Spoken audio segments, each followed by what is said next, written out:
I came to the Vista Family Center in 1981, looking for a child care for my daughter.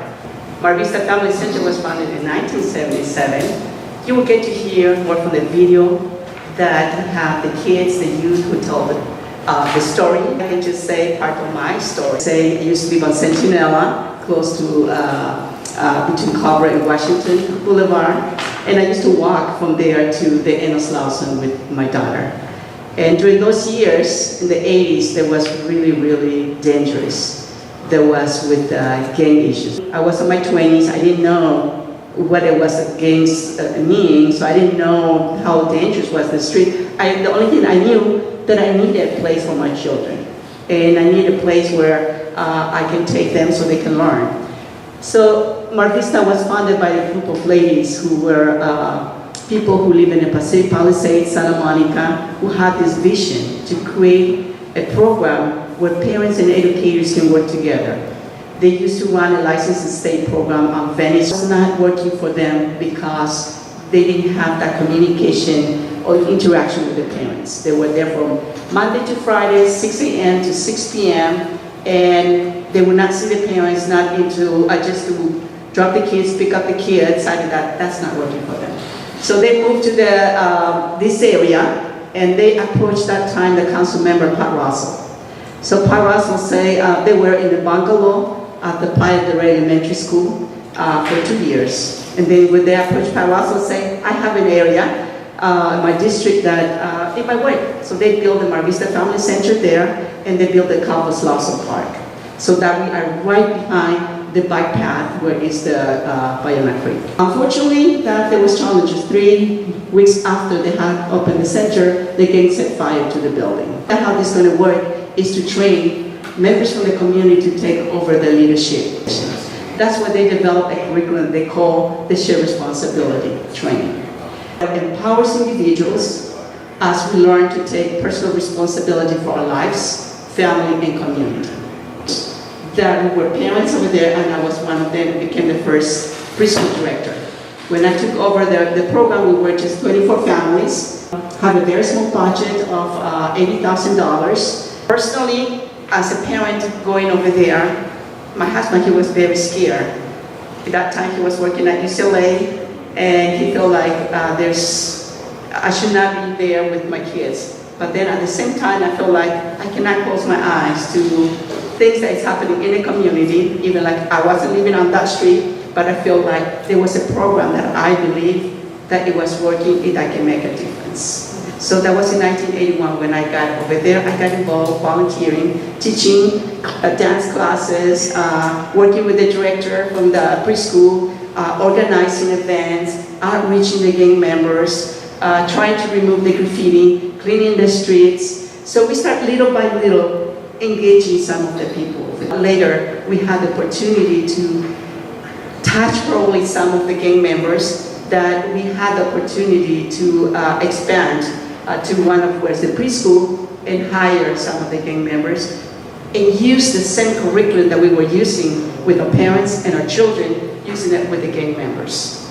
As they were learning to take personal responsibility of their life, but also learning life skills, job skills, that it really helps them. So I started my first youth program with gang members in the community. It took a whole community, children, parents, whole families, educators, and also start working and learning to work with others outside where it's the immediate community, working with the schools, working with the church, to really to outreach and make the changes. That I wanted to show you today to the video.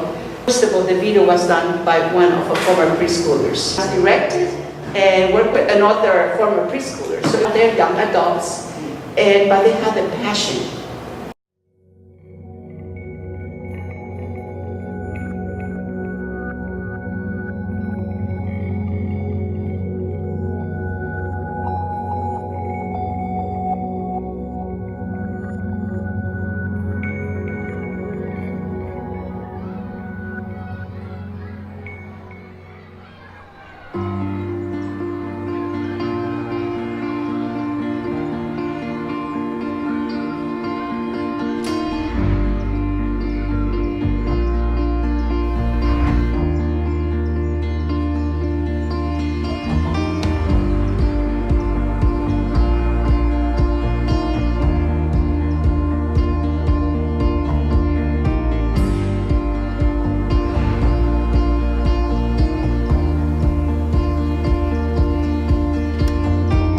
Mar Vista doesn't just focus on kids, but it focuses on any aspect of a family, like the elders, the actual children, the parents, and how they really want to connect all that together and help in any aspect they can.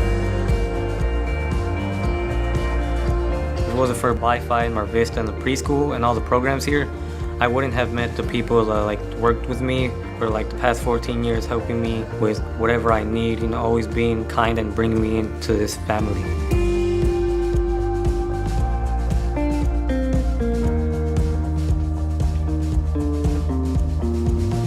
It really changed me in that I feel much more confident in myself, and my leadership skills have improved drastically since I've been here. The time that I usually stay until 7. I honestly don't know why I stay that long, but I just do. It's I don't know, it makes me feel safe. It keeps my mind off the negativity that's around me. I want to stick with this community for a while. I want to help as much as I can and hopefully make a difference.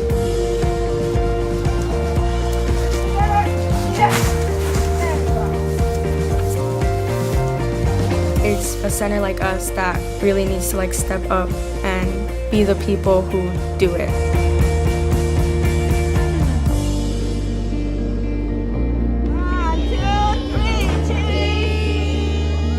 We've been here for a long time, and I feel like I want it to be here for many, many other people.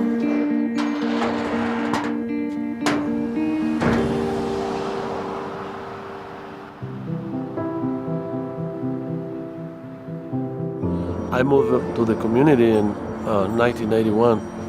When I first met Mar Vista, now I'm a great-granddaddy.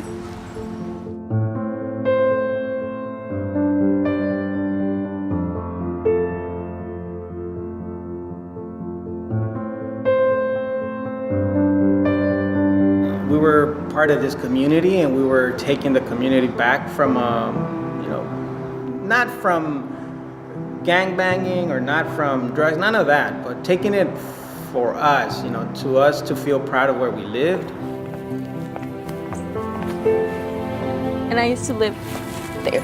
I would ask my parents for, shoes, and they couldn't afford to give me the shoes,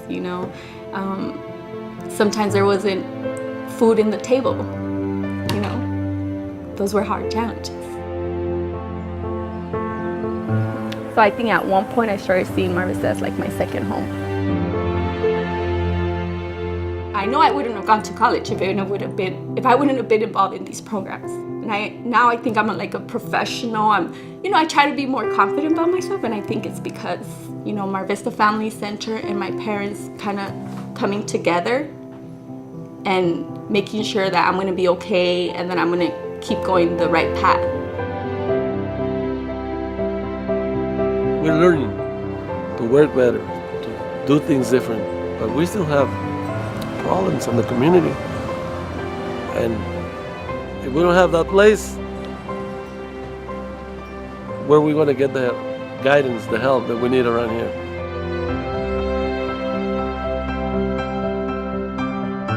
I hope that the center's here for 40, 50, 60 more years.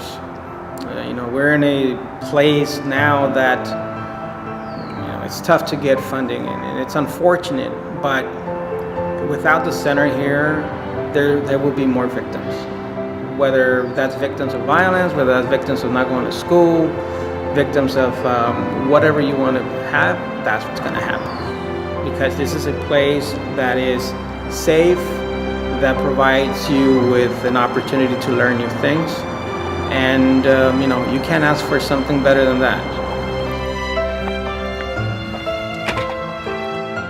I just want to say thank you, because you guys are part of me. I take you with me everywhere I go. I tell people about the program, the change you guys made in me. And I'm very blessed to have you guys in my life. Thank you.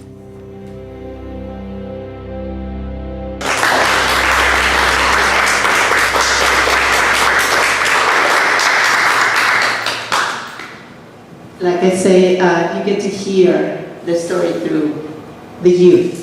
Got to see some of those youth that they show pictures when they were participants in the program, like Rocio that she was talking. There was another picture where she was a little girl up there. Got to see Marcial with the gray hair, and he was a father. One of the men was laying on the floor, and the little one was in his back. That little kid that was in his back is in college right now. He has 4 kids, and the 4 kids are in college right now. One graduated from college. Marcia was one of those gang members that I worked with him. Older daughter, she's one of our preschool teachers. 41 years that Mar Vista has been open. It has transformed the life of many families.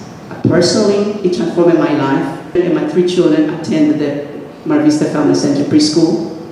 I used to clean houses when I came to Mar Vista. And I never thought that I would be leading this organization. I feel like I need to give back. People that come to Mar Vista, we have opportunities. And how do we give back to others?